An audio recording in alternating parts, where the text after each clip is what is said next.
दोस्तों DCM के welcome to let's go. आज हम पढ़ेंगे विज्ञान के अंतर्गत, साइंस के अंतर्गत पढ़ेंगे प्रकाश, और इसको बोलते हैं लाइट। प्रकाश को देखेंगे हम, प्रकाश कहते किसे हैं।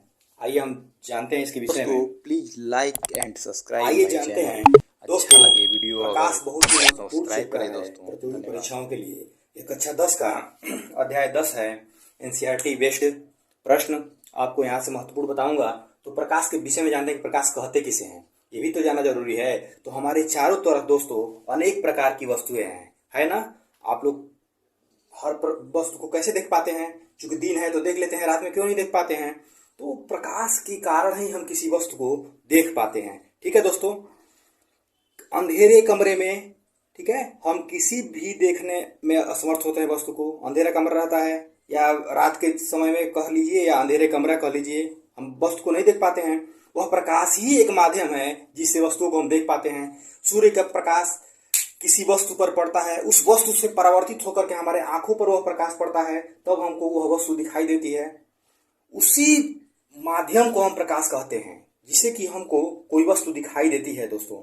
ठीक है, आइए इसके विषय में पॉइंट वार हम अध्ययन करते हैं और महत्वपूर्ण पॉइंटों को देखेंगे। यहाँ पे दोस्तों देखेंगे पारदर्शी, इसको बोलते हैं ट्रांसपेरेंट, और अपारदर्शी ओपेक्यू। तो इसका स्पेलिंग है अपारदर्शी का OPAQUE, और पारदर्शी को इंग्लिश में बोलते हैं ट्रांसपेरेंट, TRANSPARENT, ट्रांसपेरेंट। पारदर्शी उसे बोलते हैं जिसके आर पार हम देख सकते हैं। अपारदर्शी जिसके आर पार हम नहीं देख सकते हैं, उसे अपारदर्शी बोलते हैं दोस्तों। आइए इसके विषय में और जानते हैं। किसी पारदर्शी माध्यम से हम प्रकाश जो कि है पारदर्शी से आर पार जा सकता है। इधर से देखिए, पारदर्शी अगर है कोई सतह, प्रकाश हमारा पारदर्शी रहेगा तो जा सकता है, तो पारदर्शी माध्यम से हम आर पार देख सकते हैं। इसलिए कि प्रकाश भी पारदर्शी से इधर से आपका इधर पार हो सकता है, यानी कि जा सकता है इस माध्यम से इस माध्यम में, तो हम उसको बोलते हैं पारदर्शी। अपारदर्शी में क्या होगा कि प्रकाश इस माध्यम से इस माध्यम में नहीं जा पाएगा, इधर ही रह जाएगा। यह छाया अपारदर्शी, किसी का शेड होता है तो उसको हम, अगर कोई प्रकाश है अगर माध्यम से आर पार नहीं हो पाता है तो वस्तु को हम नहीं देख सकते हैं। इधर कोई वस्तु है तो हम नहीं देख पाएंगे। अगर अपारदर्शी माध्यम है तो यही पारदर्शी माध्यम होगा, तो इस वस्तु को हम देख सकते हैं। पारदर्शी माध्यम में प्रकाश भी पार कर जाता है। तो हमने आपको क्या बताया कि पारदर्शी अगर यह सतह रहेगा तो हम वस्तु को यहां से देख सकते हैं। इसलिए पारदर्शी में माध्यम जा सकता है, प्रकाश इस सतह से पार जा सकता है और वस्तु को हम देख सकते हैं। अपारदर्शी में क्या होता है कि हम प्रकाश चूंकि इस सतह से पार जा नहीं सकता है तो वस्तु दिखाई नहीं देता है। जब तक प्रकाश पड़ेगा नहीं वस्तु पर, या जो वस्तु दिख रही है आपको, तब तक वस्तु दिखाई नहीं देगी।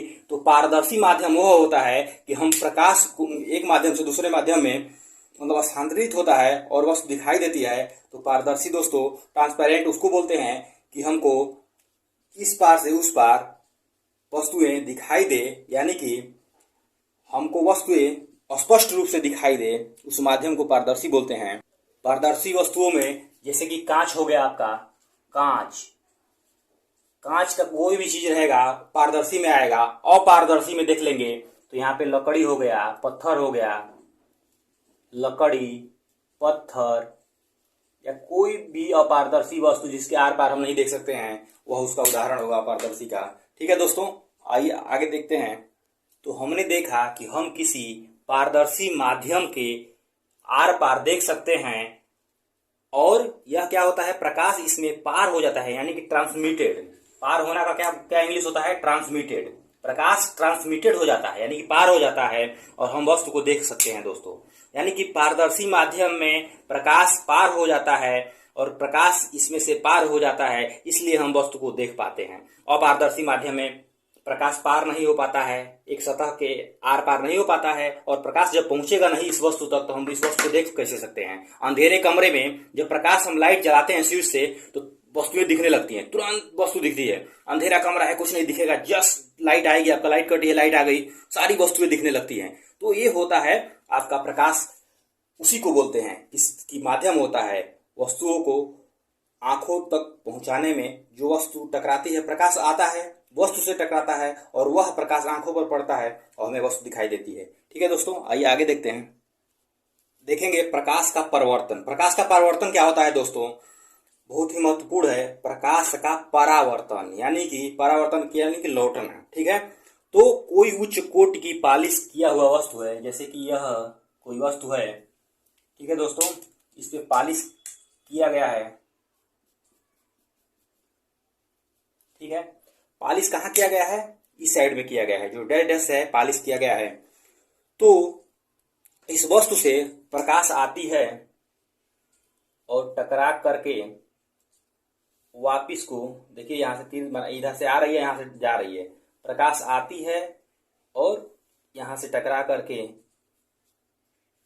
वापिस चली जाती है। ठीक है, तो प्रकाश पालिश किया हुआ जो पृष्ठ है उससे टकरा करके और उस पड़ने वाले प्रकाश से भी परावर्तन होती है, उसे ही परावर्तित प्रकाश कहते हैं, यानी कि प्रकाश का परावर्तन कहते हैं दोस्तों। ठीक है, इसको हम समझेंगे उदाहरण से। इसको देखेंगे, प्रकाश का परावर्तन को हम दोस्तों बोलते हैं, इंग्लिश में इसको क्या बोलेंगे? When A ray of light. ठीक है दोस्तों, व्हेन ए रे, जो जा रही है किरण, when A ray of light, प्रकाश का जो किरण है, अप्रोचेज अ स्मूथ पॉलिश्ड, ठीक है, यानी कि पॉलिश जो किया गया, उच्च कोटि का जो आपका पॉलिश किया गया है, तो approaches a smooth polished surface and the light रे बाउंस बैक। ठीक है दोस्तों, बाउंसेस बैक यानी कि टकरा करके, बाउंसेस, बाउंस मतलब क्या होता है? उछलना, यानी कि टकराना, टकरा करके लौट जाती है, उसे ही हम रिफ्लेक्शन लाइट कहते हैं। ठीक है, क्या है? When A ray of light approaches a smooth polished surface and the light रे बाउंस बैक, यानी कि प्रकाश का पालिश की हुई वस्तु से टकरा करके वापिस आना ही प्रकाश का परावर्तन है। ठीक है दोस्तों, आइए आगे देखते हैं। यहाँ पर परावर्तन से 2 पॉइंट देखेंगे। आपतन कोण जो होता है परावर्तन का, और परावर्तन कोण आर, आपतन कोण आई और परावर्तन कोण आर, दोनों क्या होते हैं? आपतन कोण परावर्तन कोण के बराबर होता है। दोनों आपस में क्या होते हैं? आई बराबर आर। ठीक है दोस्तों, यहाँ पे जो आई है आपका क्या है? आपतन कोण है, इक्वल टू आर क्या है आपका? यहाँ पे स्मॉल आर, ये आपका परावर्तन कोण है। दोनों बराबर होते हैं। और आपतित किरण दर्पण के आपतन बिंदु पर अभिलंब तथा परिवर्तित किरण सभी एक ही तल में होते हैं। ठीक है दोस्तों, आपतित किरण दर्पण के आपतन बिंदु पर अभिलंब तथा परावर्तित किरण सभी एक ही तल में होते हैं, यानी कि एक ही तल पे ये सभी स्थित होते हैं। आपतित किरण, दर्पण के आपतन बिंदु, अभिलंब तथा परावर्तित किरण। ठीक है दोस्तों, यही 2 पॉइंट परावर्तन के मुख्य बिंदु हैं। आइए आगे देखते हैं। परावर्तन का यह नियम है दोस्तों, अगले क्रम में परावर्तन का नियम जो गोलीय पृष्ठ सहित सभी प्रकार के परावर्तक पृष्ठों के लिए, जैसे कि गोलीय पृष्ठ कोई हो गया, इसको 2 भागों में काटेंगे, ये केंद्र हो जाएगा, या किसी भी जो परावर्तित किरण है या परावर्तक पृष्ठ है के लिए लागू होता है परावर्तन का नियम। आप समतल दर्पणों द्वारा प्रतिबिंब के बनने से परिचित हैं। समतल दर्पण का प्रतिबिंब बनता है, प्रतिबिंब की क्या विशेषताएं हैं, इससे परिचित हैं। आगे आपको बताएंगे हम, 9वीं कक्षा में है, 8वीं कक्षा में, चूंकि 10 का अध्याय 10 है, प्रकाश का परावर्तन तथा अपवर्तन, उसको हम बता रहे हैं। यह बहुत ही महत्वपूर्ण है प्रतियोगी परीक्षाओं के लिए। जैसे कि पीईटी में 5 अंक का यहाँ से आएगा, आपका भौतिकी से, फिजिक्स से, रसायन विज्ञान है। तो आगे हम इस पे साइंस से अगला वीडियो बनाएंगे। आइए देखते हैं। यहाँ पे एक पॉइंट देखेंगे दोस्तों, विवर्तन यानी कि डिफ्रैक्शन क्या होता है, आइए देखते हैं। जब हमारा प्रकाश है एक माध्यम से, जैसे कि यह चल रहा है, गतिमान है, इस प्रकाश के माध्यम में कोई अपारदर्शी वस्तु, जैसे कि यहाँ पे कोई वस्तु आ गई अपारदर्शी, तो यह प्रकाश इससे टकरा करके थोड़ा सा विचलित होता है अपने माध्यमों से। इसी विचलन को विवर्तन कहते हैं, डिफ्रैक्शन कहते हैं दोस्तों। आपको समझ में आया? बहुत ही महत्वपूर्ण और अच्छे से जिस तरीके से समझाएंगे, जो कि लोगों को डाउट रहता है कि विवर्तन क्या है, परावर्तन क्या है, और इसको उदाहरण के साथ समझाएंगे। यह प्रकाश किसी माध्यम में, जैसे कि सरल देखिए माध्यम में चलता है, सीधे में चलता है और गतिमान है, वहीं पे कोई अपारदर्शी वस्तु आ गया जिसको यह पार नहीं कर सकता है। पारदर्शी रहता तो दोस्तों एकदम सीधे फिर यह गतिमान रहता, पार करके सीधे चलता जाता आगे। लेकिन यह अपारदर्शी वस्तु अगर आ गई कोई, तो यहीं से यह विचलन होकर के यहाँ कुछ मुड़, इसका यहाँ झुकाव होता है और मुड़ करके यहाँ से, यानी कि यही जो झुकाव और विचलन होता है इसी को विवर्तन कहते हैं दोस्तों। आइए अगले क्रम में अगले पॉइंट को देखेंगे। अगला पॉइंट है दोस्तों गोलीय दर्पण। गोलीय दर्पण यानी कि कर्व्ड मिरर। कर्व्ड मिरर क्या है? तो गोलीय दर्पण को हम दोस्तों वह दर्पण जिसकी आकृति गोलाकार होती है उसे गोलीय दर्पण कहते हैं। वह आकृति जिसका आकार गोलाकार होता है उसे हम गोलीय दर्पण कहते हैं और इसके प्रकार को भी बताएंगे। आइए देखते हैं और इसके विषय में।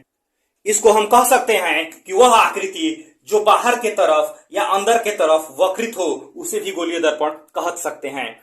ठीक है दोस्तों, जिसकी आकृति गोलाकार हो या अंदर के तरफ वक्रित हो, बाहर के तरफ भी वक्रित हो, उसे हम गोलीय दर्पण कहते हैं। इसके प्रकार को देखेंगे। आइए देखते हैं दोस्तों। आइए गोलीय दर्पण के प्रकार को देखते हैं। गोलीय दर्पण क्या है इसको बताया मैंने। तो गोलीय दर्पण के दो प्रकार है, अवतल दर्पण, उत्तल दर्पण। यानी कि अवतल दर्पण को इंग्लिश में कहते हैं concave mirror. Concave CONCAV, concave mirror, MIRROR, concave mirror. उत्तल दर्पण को अंग्रेजी में बोलते हैं convex mirror, CONVEX, convex mirror का स्पेलिंग MIRROR, कॉन्वेक्स मिरर। आइए देखते हैं, हम देखेंगे अवतल दर्पण के विषय में। अवतल दर्पण के विषय में जानेंगे।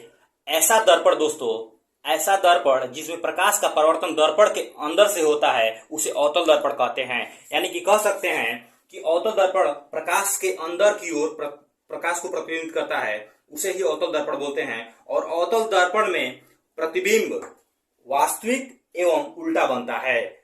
यानी कि आपको यहाँ पे मैं दर्शा रहा हूं। आइए देखते हैं कि अवतल दर्पण किसे कहते हैं, समझेंगे। आइए दोस्तों देखते हैं अवतल दर्पण यानी कि कॉनकेव मिरर। इसको हम चित्र द्वारा देखेंगे और अच्छे से समझेंगे। यह जो दिख रहा है आपका पॉलिश किया हुआ, यह कर्व आकार का जो आपका सतह है, यानी कि अवतल दर्पण अंदर की ओर दबा रहता है। इसी को अवतल दर्पण का यह फिगर है दोस्तों। देखिए ये पोल है और ऊपरी उठे हुए भाग पर पॉलिश किया गया है। यानी कि अंदर से जो मुख्य अक्ष आपका दिख रहा है, मुख्य अक्ष जो बीच में है, और यह मुख्य अक्ष के समांतर किरणें जा रही हैं और इस पॉलिश किए हुआ जो पृष्ठ है उसको पार नहीं कर पाएंगी। इसी चिकने सतह से टकरा करके, देखिए यह टकरा करके यह किरण इधर यहाँ मुड़ रही है और ऊपर वाली जो समांतर किरण है मुड़ रही है और F बिंदु पर प्रतिच्छेदित कर रही है। यहाँ पे दोस्तों F बिंदु पर जो प्रतिच्छेदित कर रही है, इसी बिंदु को जो कि यह मुख्य अक्ष के एक बिंदु F पर प्रतिच्छेदित कर रही हैं, इसी बिंदु को मुख्य अक्ष का फोकस कहते हैं दोस्तों। F को, इसे F से दर्शाते हैं। ठीक है, पोल को P से और वक्रता केंद्र यहाँ पे है, इसको C से दर्शाया हूं मैं। और यहाँ पे देखिए यही अवतल दर्पण है, यानी कि अंदर के तरफ दबा हुआ और ऊपरी जो उठा भाग है उस पर पॉलिश किया रहता है। यही अवतल दर्पण का आपका चित्र है। इसको स्क्रीनशॉट ले लीजिए। जो भी चीजें हैं अगर देखिएगा वीडियो को स्क्रीनशॉट ले लीजिएगा, अच्छे से अध्ययन करिए, बहुत ही महत्वपूर्ण है। आइए देखते हैं आगे दोस्तों। तो मैं आपको अवतल दर्पण बताया, क्योंकि अवतल दर्पण में आपने देखा कि मुख्य अक्ष है, जो मुख्य अक्ष बीच में है और उसके समांतर दो रेखाएं हैं, यानी कि दो रेखा, प्रकाशीय रेखा कहते हैं इसको। प्रकाश जा रहा है और अवतल दर्पण के चिकने भाग से टकरा करके वह परावर्तित हो रहा है। और कहाँ, किस बिंदु पर मिल रहा है? दोनों किरणें, एक नीचे है एक ऊपर किरणें जा रही है, F पर मिल रही हैं। इसी को फोकस दूरी है, मुख्य अक्ष का फोकस दूरी F, वक्रता केंद्र यहाँ पे है C से दर्शाए हैं। वक्रता केंद्र और पोल के बीच में बन रहा है। अवतल दर्पण में कहाँ बनेगा? देखिए यहाँ पे वक्रता केंद्र C और पोल जो है यानी कि ध्रुव, उसी के बीच में आपका फोकस यहाँ पे प्रतिच्छेदित कर रही है बिंदुएं और फोकस बन रहा है। ठीक है, आइए आगे देखते हैं। आइए दोस्तों देखते हैं उत्तल दर्पण देखेंगे। Convex mirror, CONVEX MIRROR, convex mirror. उत्तल दर्पण को देखेंगे। यहाँ पे देखिए चित्र बनाए हैं। उत्तल दर्पण यानी कि यह आपका जो उठा हुआ भाग है, यह पॉलिश किया, अंदर वाला भाग पॉलिश किया रहता है, जो अंदर वाला भाग है पॉलिश किया रहता है। जो उठा हुआ भाग है यानी कि उथला भाग चिकना रहता है और प्रकाश की किरण जब इस चिकने उथले भाग पर पड़ती, उठे हुए भाग पर पड़ती है, तो यह परावर्तित, कुछ किरणें परावर्तित होती हैं और कुछ किरणें पारदर्शी माध्यम से आपका फोकस बिंदु पर मिल रही हैं, देखिए यहाँ पे एक बिंदु पर आकर के मिलती हैं, इसी को मुख्य फोकस कहते हैं। और पोल, यहाँ पे पोल है और ये एफ आपका क्या है, फोकस है, इसी के बीच की दूरी को फोकस दूरी कहते हैं। यह जो आपका है एफ दूरी लिख देते हैं, यानी फोकस दूरी। पोल और फोकस के बीच की दूरी को क्या कहते हैं, फोकस दूरी कहते हैं, जिसे एफ से प्रदर्शित करते हैं। यह वक्रता केंद्र है। ठीक है दोस्तों, यानी कि ये देखिए किरणें आ रही हैं, एक बिंदु पर मिल रही हैं, यहाँ से पार होकर के एक बिंदु पर मिल रही हैं, इसी को हम मुख्य फोकस कहते हैं। उत्तल दर्पण का मुख्य फोकस एफ। अब देखेंगे कि कोई भी जो आपका दर्पण है गोलीय ही होता है, जिसे कि प्रकाश परावर्तित होता है। ठीक है, उसी गोलीय दर्पण के परावर्तक पृष्ठ की एक वृत्ताकार, ठीक है, जैसे कि देखिए अंदर वाला भाग पालिश होता था, कहीं ऊपर वाला भाग इधर पालिश होता था, ये ऊपर वाला भाग पालिश होगा तो क्या होगा, अवतल दर्पण, अंदर वाला भाग चिकना। उत्तल दर्पण में क्या होता है, अंदर वाला भाग जो दबा है यह पालिश रहेगा, ऊपर वाला भाग चिकना रहेगा, तो चिकने भाग से प्रकाश परावर्तित होता है, उसको हम उत्तल दर्पण कहते हैं। यानी कि उत्तल दर्पण प्रकाश के बाहर की ओर प्रतिबिंबित करता है, प्रकाश को बाहर की ओर प्रतिबिंबित करता है। और उत्तल दर्पण में दोस्तों प्रत्येक दशा में प्रतिबिंब दर्पण के पीछे उसके ध्रुवों के बीच वस्तु से छोटा और आभासी बनता है, सीधा और आभासी बनता है। उत्तल दर्पण में वस्तु से छोटा बनेगा, आभासी बनेगा और सीधा बनेगा। अब देखेंगे यहाँ पे, तो मैं क्या बता रहा था आपको, मैं द्वारक के बारे में बता रहा हूँ। द्वारक किसे कहते हैं, आगे देखते हैं। द्वारक, ये जो द्वारक दे देगा परीक्षा में 4 विकल्प दे देगा कि द्वारक क्या है। अब द्वारक को क्या कह सकते हैं, आइए देखते हैं दोस्तों। एपर्चर किसे कहते हैं, यानी कि द्वारक, इसको बोलते हैं इंग्लिश में एपर्चर, APERTURE। ठीक है, APERTURE, एपर्चर। एपर्चर किसे कहते हैं दोस्तों, यानी कि हिंदी में बोलेंगे द्वारक, इसको हम समझेंगे। ये जो गोलीय दर्पण है, यानी कि इधर का अगर हिस्सा आप बीच से लेते हैं तो ये उत्तल दर्पण हो जाएगा, ये बाहर जो पालिश किया गया है अवतल दर्पण है। तो यह जो उत्तल दर्पण और अवतल दर्पण के बीच की समरेखा है, इसी को द्वारक बोलते हैं दोस्तों। यानी कि दर्पण की जो समरेखा है, इसी समरेखा के व्यास इसको बोलते हैं, या व्यास हो जाएगा। दोनों दर्पणों को मिला देंगे तो यह वृत्त बन जाएगा, और वृत्त का व्यास है, यही द्वारक है दोस्तों, यही एपर्चर है। ठीक है, बहुत ही महत्वपूर्ण पॉइंट था यह। कोई विकल्प दिया रहेगा कि द्वारक का व्यास होता है गोलीय दर्पण का, त्रिज्या होता है, और 2 विकल्प दे दिया रहेगा भटकाने के लिए, तो आप क्या लगाएंगे कि द्वारक दोनों गोलीय दर्पण के समरेखा का वह व्यास होता है, दोनों गोलीय दर्पण के समरेखा का वह व्यास होता है, एपर्चर यानी कि द्वारक। आइए दोस्तों मुख्य बिंदु को देखेंगे, यहाँ पे अगला पॉइंट महत्वपूर्ण है। अब हम क्या, गोलीय दर्पण की वक्रता त्रिज्या r, गोलीय दर्पण की वक्रता त्रिज्या कैपिटल R और फोकस दूरी स्मॉल f के बीच कोई संबंध है क्या, क्या इसके बीच कोई संबंध है? आइए देखते हैं। ये देखिए अवतल दर्पण है, यानी कि छोटा वक्रता, छोटा द्वारक का यह गोलीय दर्पण, इसको हम छोटा द्वारक बोलेंगे। बड़ा द्वारक दोनों हम दर्पणों को मिला देंगे उत्तल अवतल को, तो जो व्यास होता है उसको द्वारक बोलते हैं। यह छोटा द्वारक है और यही है वक्रता त्रिज्या। यहाँ से और पोल को और सी को मिला देंगे तो वक्रता त्रिज्या है, और फोकस और पोल को मिलाएंगे तो फोकस दूरी है। तो फोकस दूरी x है और वक्रता त्रिज्या 2x है, यानी कि फोकस दूरी का 2 गुना होता है वक्रता त्रिज्या। फोकस दूरी f के बराबर है, 2f = r लिख सकते हैं। ठीक है, यानी कि फोकस दूरी का 2 गुना करेंगे तो r वक्रता त्रिज्या के बराबर होगा। इसको आप दर्शा सकते हैं। तो यही कह रहा है कि क्या गोलीय दर्पण वक्रता त्रिज्या r और फोकस दूरी के बीच कोई संबंध है, तो यही संबंध है दोस्तों, 2f = r। ठीक है, आप देख सकते हैं। तो यानी कि छोटे द्वारक गोलीय दर्पण के लिए वक्रता त्रिज्या फोकस दूरी से 2 गुनी होती है, फोकस दूरी से 2 गुनी। देख लिए, फोकस दूरी है x, इसका 2 गुना 2x। आपको हम समझाने के लिए लिखे हैं यहाँ पे, x का 2 गुना क्या होगा 2x। फोकस दूरी से 2 गुना वक्रता त्रिज्या छोटे द्वारक में होता है। और यही हम कह सकते हैं इसको कि गोलीय दर्पण का मुख्य फोकस f और ध्रुव की वक्रता केंद्र को मिलाने वाली रेखा का मध्य बिंदु होता है। यहाँ पे देखिए मुख्य फोकस f है और वक्रता केंद्र और पोल के बीच की बिंदु क्या है, f है। तो कह सकते हैं ना, इसका 2 गुना ये है, यानी कि बीच वाला बिंदु क्या है, f है। तो यही मध्य बिंदु है। इसको ऐसे भी दर्शा सकते हैं, यह भी संबंध है कि मुख्य अक्ष के मध्य बिंदु को मिलाने वाला जो आपका रेखा है या बिंदु है उसको मुख्य फोकस या वक्रता त्रिज्या का मध्य बिंदु कह सकते हैं, वक्रता त्रिज्या का मध्य बिंदु कह सकते हैं। यानी कि इसमें संबंध होता है 2f बराबर r, यानी कि फोकस दूरी का 2 गुना कौन होता है, वक्रता त्रिज्या होती है। यही संबंध है दोस्तों। आइए आगे देखते हैं महत्वपूर्ण बिंदु को।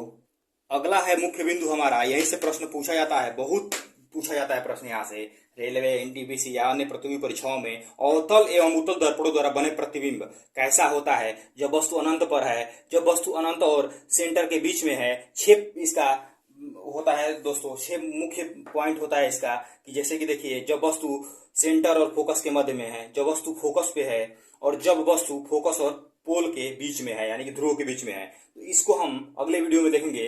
अवतल उत्तल दर्पणों द्वारा बने प्रतिबिंब कैसा बनता है, आभासी बनता है कि वास्तविक बनता है कि छोटा बनता है कि वस्तु के कहाँ बनेगा, दर्पण के पीछे बनेगा। इस महत्वपूर्ण बिंदु को हम अगले वीडियो में देखेंगे। तब तक के लिए धन्यवाद दोस्तों। जय Hind, that's all, let's go with MK Singh. अगर आपको यह वीडियो अच्छी लगी हो तो चैनल को अवश्य सब्सक्राइब करें। ऐसे ही महत्वपूर्ण और समझ के साथ जो कि आपको समझ में आए मैं आपको समझाऊंगा और वीडियो लेकर के आता हूं। अपना प्यार आशीर्वाद बनाए रखें, चैनल को सब्सक्राइब करें, शेयर करें, लाइक करें दोस्तों। जय हिंद, जय भारत।